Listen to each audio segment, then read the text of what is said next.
अब इस पे ये भी मार्केट के अंदर बड़ा एक कॉमन इस वक्त बात की जा रही है कि ये रेमिटेंसेस बिकती हैं कोई अपने वाइट मनी और ब्लैक मनी के चक्कर में। अब ये हो तो सारा बैंक के अंदर से ही रहा है। वो भी मैंने उन्हें जब धमकी लगाई कि मैं कहा भाईजान I am gonna take it to voice of customer.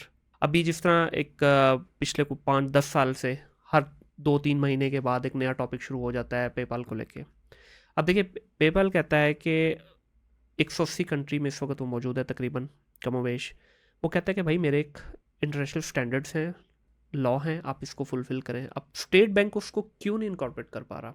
क्यों हमने वो एक अना का मसला उसको बना लिया हुआ है? हालांकि मतलब उनकी कोई डिमांड भी इस तरह अनरीजनेबल नहीं। अब स्टेट बैंक कह रहा है कि भाई आप अपने लॉ को चेंज करो, जो कि प्रैक्टिकली पॉसिबल नहीं, क्योंकि वो ऑलरेडी एक मतलब अच्छी खासी स्ट्रेंथ के साथ बैठा हुआ है इंटरनेशनल में। तो क्यों हम उस चीज़ को अना का मसला बनाया हुआ है? अच्छा, टू बी ऑनेस्ट इसका best answer could be taken from the state bank. Number one, वो तो देंगे नहीं कभी। वो तो देंगे नहीं, और I think so they should reply to it anyways.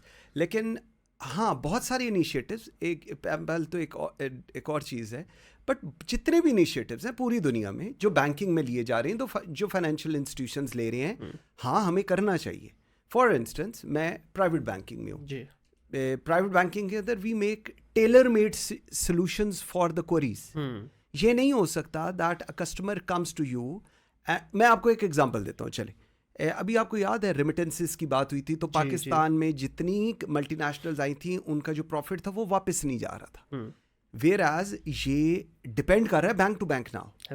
State bank नहीं रोक रहा कहीं पर। मैं आपको ऑन रिकॉर्ड बताऊं, governor state bank is saying कि हम लोग किसी ऐसी कंपनी के प्रॉफिट मार्जिन्स नहीं रोक रहे, and we are telling them कि फेयर इनफ, आपका अगर ये आया है प्रॉफिट इस टाइम स्पैन में, you should take it back. ठीक है। अब आज की तारीख में जब आप और मैं ये पॉडकास्ट कर रहे हैं, there are lot of banks who are restraining from that, कि नहीं जी हम नहीं भेज सकते। आप क्यों नहीं भेज सकते भाई? जब एक बैंकिंग ट्रांजैक्शन के थ्रू चीजें आपके पास आई हैं और वो उसी के थ्रू वापस जानी है, स्टेट बैंक आपको अलाउ कर रहा है, आपने कौन सी 1.5 इंच की नई मस्जिद बना रही है? चैलेंजेस हैं, बट देन इट कम्स कि आप किस ऑर्गेनाइजेशन में काम कर रहे हैं, आपका माइंडसेट कैसा है। और अगर आप एक प्रोग्रेसिव माइंडसेट के साथ, आपको रूल्स एंड रेगुलेशंस और एसओपीज पता है, तो then you go ahead with that. Otherwise लोग, वो जो हम पंजाबी कहते हैं खज्जल ख्वार, वो फिर ज़्यादा। अभी रेमिटेंस की आपने बात की, मैं ज़ाती तौर पे इससे जो है ना इस वक्त फेस कर रहा हूँ। पाकिस्तान का बहुत बड़ा बैंक है और उसने इस वक्त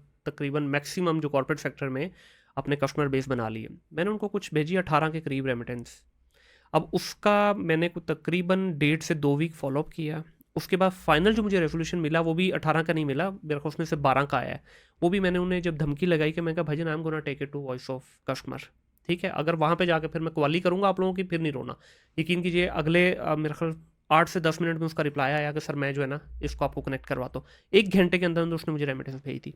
अब इस पे ये भी मार्केट के अंदर बड़ा एक कॉमन इस वक्त बात की जा रही है कि ये रेमिटेंसेस बिकती हैं। लेट्स से मेरी कंपनी की रेमिटेंस है, आपको चाहिए, आप खरीद सकते हैं मार्केट से, वही अपने वाइट मनी और ब्लैक मनी के चक्कर में। अब ये हो तो सारा बैंक के अंदर से ही रहा है। अब अच्छा, इसके ऊपर क्या कहना चाहिए? मैं बताता हूँ, टू बी वेरी ऑनेस्ट, मैंने इस तरह की चीज़ नहीं सुनी about the sale of it. Because अगर आप अपनी किसी भी, if you are the owner of a company और वहाँ से आप रेमिटेंस भेज रहे हैं, उसका एक टर्न अराउंड टाइम है जिसको हम टैट कहते हैं, TAT, टर्न अराउंड टाइम। और वो turn around time may be 24 hours, 48 hours, 72 hours, but it's practically not possible कि आपकी रेमिटेंस अमेरिका से चली है और आपकी रेमिटेंस पाकिस्तान नहीं लैंड हुई। सही। अगर आपकी पाकिस्तान नहीं लैंड हुई तो या तो वो नॉस्ट्रो में है इन बिटवीन समवेयर, या वो वापस चली गई हुई है। लेकिन ये नहीं हो सकता कि आपकी वहां से रेमिटेंस चले और आप 5-5, 7-7 दिन उसको फॉलोअप कर रहे हो और वो आपको कह रहे हो कि जी आपकी रेमिटेंस से नहीं पहुंच रही। अच्छा नहीं, सॉरी, मेरा थोड़ा सा मेरा ख्याल इन्फॉर्मेशन में पूरी पास ऑन नहीं कर सर। आपकी अमाउंट आ गई, मैं PRC लेटर की बात कर रहा हूँ, जो रेमिटेंस के अगेंस्ट आपको लेटर मिलता है ना, जो आपको कस्टम में डिक्लेयर करना होता है at the end of the year, मैं उस डॉक्यूमेंट की बात कर रहा हूँ, वो नहीं मिल रही आपको। इसके अंदर कुछ जगहों पर ये कुछ बैंक्स में ऐसी चीज़ें आई हैं, वी फेस दैट थिंग, लेकिन which is very unprofessional, number one, very unethical. ये नहीं हो सकता। आपके पैसे हैं, आपकी रेमिटेंस आई है, आपका लेटर रिसीव होने हैं। ये नहीं हो सकता कि आप उसके ऊपर चेंज करें, और अगर आप वो कर रहे हैं that's a crime and that should be reported to the concerned bank, number one. Number two, state bank of Pakistan को उसकी रिपोर्ट जानी चाहिए कि this is what they they, और this can lead to the cancellation of the licence. Right, बिल्कुल ऐसी। और इसमें एक चीज़ और जो ज़ाती तौर पे मैंने ऑब्जर्व की है कि जो तो रेमिटेंस आ रही है उसका टू सम एक्सटेंड आपको मिल जाता है, लेकिन जो IBFT के थ्रू आ रही है उस पर तो बैंक बहुत ज़्यादा रिलक्टेंट है। वो कहता है जी, उसके उनको बड़ा एक जो है ना मतलब लेम एक्सक्यूज़ देते हैं, जनाब इसमें थर्ड पार्टी बैंक इन्वॉल्व है तो हम तो अपने एंड से अपना काम कर रहे हैं, हम उनको ईमेल्स भेज रहे हैं but they are not responding back to us. अच्छा, इसके अंदर मैं आपको बताऊं, पाकिस्तान का एक सबसे बड़ा चैलेंज है, वो हम मीडिया पे भी बात उस पर कर सकते हैं। हमारा एक चैलेंज ये है कि हमारी ब्लैक इकोनॉमी और वाइट इकोनॉमी को लेकर IMF बहुत स्टिंजेंट रूल्स बना दिए उन्होंने, and they are of the opinion कि जी आप लोगों के पास, आप लोग टैक्स देते हैं 100 रुपया, आपका एक्सपेंस है 1000 रुपया, बाकी का आपका पैसा कहाँ से आ रहा है, कहाँ से जा रहा है, we are unable to understand. बिल्कुल सही। जब आपकी इकोनॉमी डॉक्यूमेंटेड नहीं है, और इसी को फोकस कर रहा है IMF, जिसकी वजह से हम सारों के ऊपर टैक्स ब्रैकेट्स इतनी ज़्यादा हो गई हैं, सैलरीड क्लास पे स्पेशली, वो इसीलिए की जा रही है कि जी आप अपनी जो डॉक्यूमेंटेड इकोनॉमी है उसको एट ऑल लेवल्स इंश्योर करें। ठीक है। जब IBFT आता है, मैं आपको एक रीसेंट एग्जांपल देता हूँ।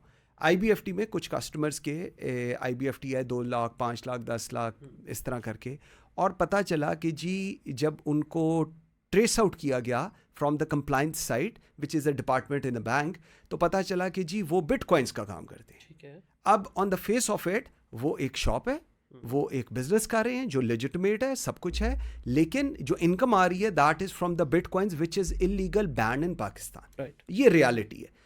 जब आप आपने उनसे बात की तो वही कस्टमर्स जो उस वक्त जब हमसे बात कर रहे होते हैं तो शायद आसमान पे बैठे होते हैं, और जब उनको पता चला कि जी अब बैंक को पता चल गया है कि ये एक इलेजिटिमेट सोर्स से आपके फंड्स आ रहे हैं, तो अब उनका जवाब मैं आपको जेन्युइनली बताऊं, ओह हमें पता ही नहीं चला, अच्छा। वो मुझे तो पता ही नहीं था कि ये मेरे पर्सनल अकाउंट में आ रहे हैं। सही। मतलब आर यू फॉर रियल कि एक बंदे के अकाउंट में 5, 10, 50 लाख रुपए आ रहा है, एंड ई सेइंग कि जी मुझे पता ही नहीं चल रहा था कि ये किस साइड से आ रहे हैं।